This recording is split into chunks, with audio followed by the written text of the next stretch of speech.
હું ધરાજિયા ખુશ્બુબેન જ્ઞાનમંજરી મોડર્ન સ્કૂલની YouTube channel પર આપ સૌનું હાર્દિક સ્વાગત કરું છું બાળકો. ધોરણ 2 વિષય હિન્દી, બરાબર? તો બધા બાળકો હિન્દી પ્રવેશિકા જે છે એ કાઢશે. પાના નંબર 36 પહોંચ્યા છીએ આપણે, બરાબર? તો દરેક બાળકો પાના નંબર 36 ખોલશે. કાઢ્યું બાળકો? એમાં આપણે શબ્દો લખ્યા હતા, પઢો, શીખો ઓર લીખો. એ શબ્દ સુધી પહોંચ્યા હતા. શબ્દ બધાને લખાઈ ગયા હશે. લખાઈ ગયા ને? એના પછી જુઓ,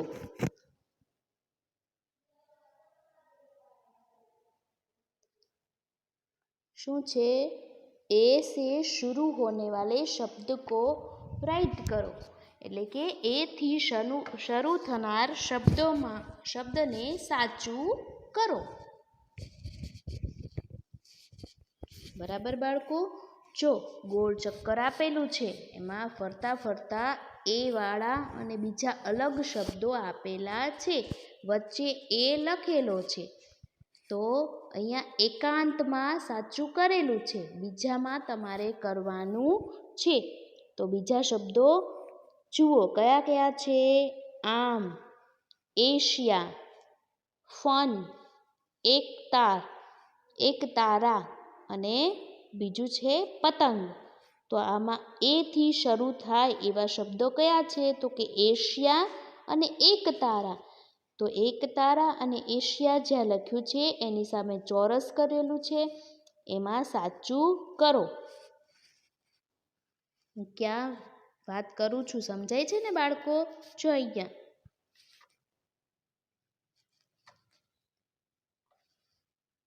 એશિયામાં અને એકતારામાં સાચું કર્યું.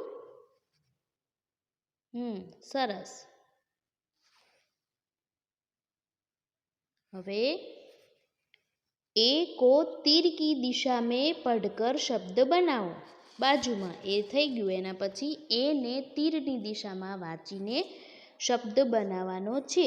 એક નમૂનો આપ્યો છે કે એ ને ક સાથે આપણે જોડીએ તો શું બને?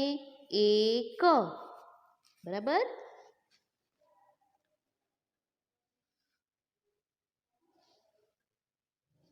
જો આવી રીતે એ ને આપણે જોડ્યો ક સાથે તો એક બન્યું.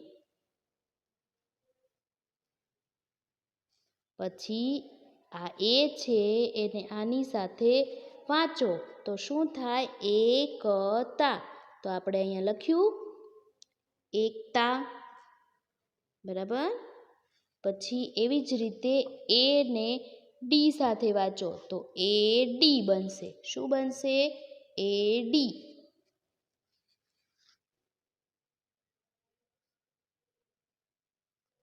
પછી એ ને કા સાથે વાંચવાનું છે તો એકા લખો, એકા. એના પછી છે એકાહારી. એને કાહારી સાથે વાંચો એટલે એકાહારી શબ્દ બનશે.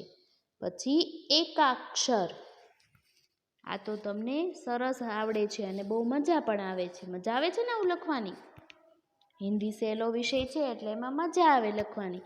વાંચતા નથી આવડતું પણ લખવાનું બહુ ગમે છે. ગમે છે ને બધાને? તો તમે હવે સરસ વાંચતા પણ શીખી જાઓ.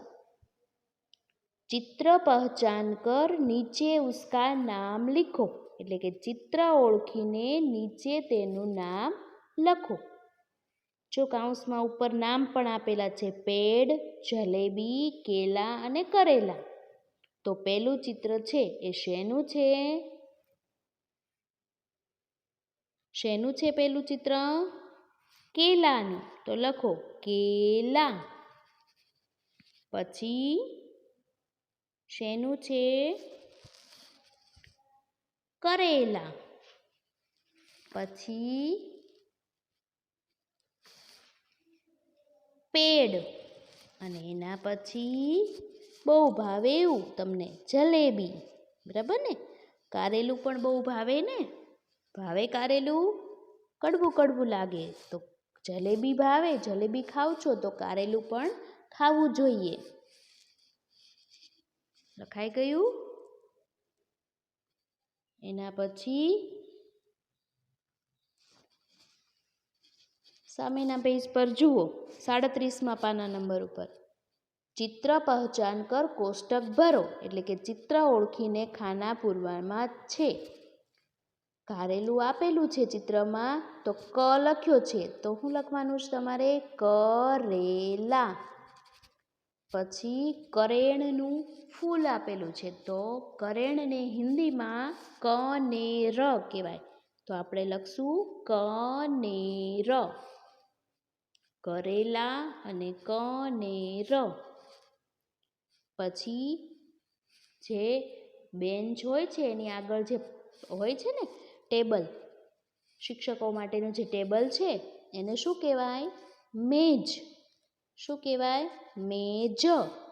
અને જલેબી. જલેબી તો તમે ઓળખો જ છો, તો મે લખવાનું છે, જ લખેલો જ છે, મેજ અને આડું લખો જલેબી. પછી બાજુમાં જુઓ બે ચિત્ર છે, કયા કયા છે? મેલા અને કેલા. તો લખો મેલા, લા આપેલું છે, અને કે લખો એટલે લા આપેલું છે, એટલે કેલા બની જશે. મેલા કેલા. એ બંનેમાં જે સમાન અક્ષર હોય એ આપેલો હોય અને પછી અધૂરા અક્ષર તમારે પૂરા કરી અને શબ્દ બનાવવાનો છે. એ બંનેમાં જે સમાન અક્ષર હોય ને ત્યાં જ તે ચોરસ કરેલું હોય છે. જુઓ છે ને એવી રીતે. એના પછી આગળ જોઈએ, બાકી અક્ષર લીખો, એટલે કે ખૂટતા અક્ષર લખો. એક લખેલું છે અને પછી બે ટપકા છે, એનો શું અર્થ થાય છે? જેમ, એટલે કે એની જેવું જ, એકની જેવું સેમ એક લખવાનું છે તમારે. તો ક લખેલો હોય તો તમે શું ખૂટે? એ ખૂટે, તો એ લખો એટલે એક બની જાય ને.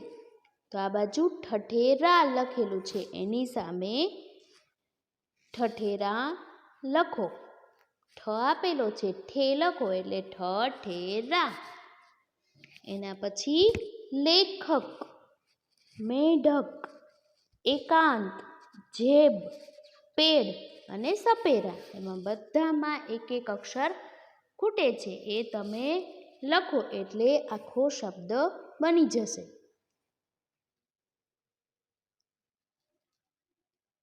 ઠઠેરા એટલે કે જે વાસણ બનાવે છે ને, સરખા કરે છે ને, જે રિપેર કરે છે એને ઠઠેરા કહેવાય, બરાબર. અને નવા વાસણ પણ બનાવે, બર્તન બનાને વાલા ઠઠેરા.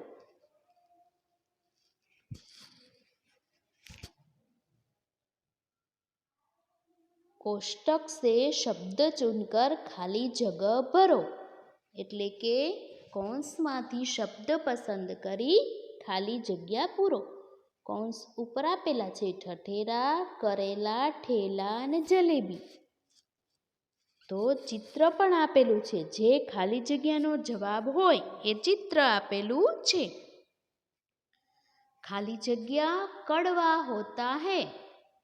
क्या कड़वा होता है? करेला, बराबर. तो लखो करेला. करेला. रमेश खाली जगह खा.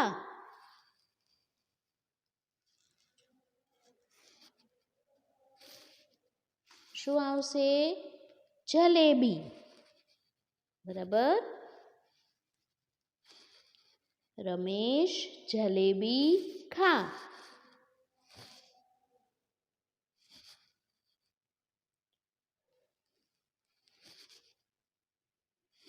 એના પછી છે ખાલી જગ્યા બર્તન બનાતા હૈ. શું આવે? ઠઠેરા. તમે સાથે લખતા જાઓ, અને લખતા થોડીક વાર લાગે એટલા માટે હું ધીમે ધીમે બોલું છું. લખાયું ઠઠેરા. એના પછી ખાલી જગ્યા दो पहियों पर चलता है. क्या दो पहियों पर चलता है? ठेला. આવી રીતે બે પૈડા ઉપર કચરાની ગાડી કચરાવાળા ભાઈ લઈને જતા હોય છે ને, જોઈ છે તમે? એને ઠેલા કહેવાય. ઠેલા દો पहियों पर चलता है. એના પછી છે વાક્ય પઢો ઓર લીખો. શું છે? વાક્ય પઢો ઓર લીખો. વાક્ય વાંચો અને લખો. મહેશ કનેર કા ફૂલ લાયા. વાક્ય લખેલું છે, તમને હિન્દી વાંચતા અને સરસ લખતા આવડે એટલા માટે આ વાક્યો આપેલા છે. તો લખવાનું છે સામે. જો તમને ડોટ્સ ટપકા ટપકા કરી આપેલું છે, ડોટ્સ આપેલા હતા ને, એના ઉપર ઘૂંટીને એક વાક્ય લખો. મહેશ કનેર કા ફૂલ લાયા. એના પછી બધા વાક્યો તમારે લખવાના છે. એની જેમ જ મેં પણ એક વાક્ય લખ્યું છે, પણ તમારે બધા વાક્યો નીચે લખવાના છે. પેડ પર ચીડિયા હે. તો એવું વાક્ય સામે લખો કે પેડ પર ચીડિયા હે. હિન્દીમાં જ લખવાનું છે. મેલે મેં મીઠાઈ બિકતી હૈ. લખ્યું? એના પછી છે માલા શીલા કી સહેલી હૈ.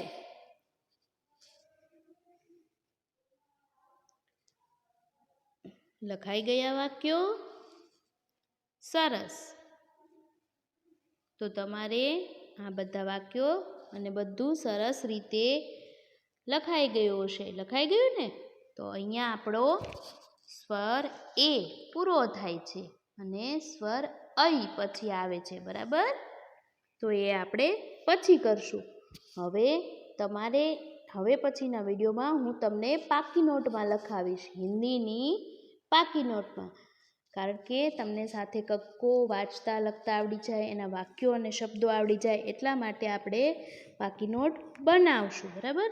દરેક બાળકો એક સરસ મજાની નોટ લઈને રાખશે, કારણ કે હવે પછીના વિડીયોમાં આપણે નોટમાં લખશું. આપણે એમાં શરૂઆત કરવાની છે, ક વાળા સાદા કક્કાથી શરૂ કરશું, હિન્દી કક્કાથી, બરાબર? તો પહેલાં કક્કો લખશું, પછી એના સાદા શબ્દો અને એના વાક્યો, એવી રીતે આપણે લખશું, બરાબર ને? તો આજે આપણે અહીંયા સુધી રાખીએ છીએ. આવજો બાળકો. આભાર.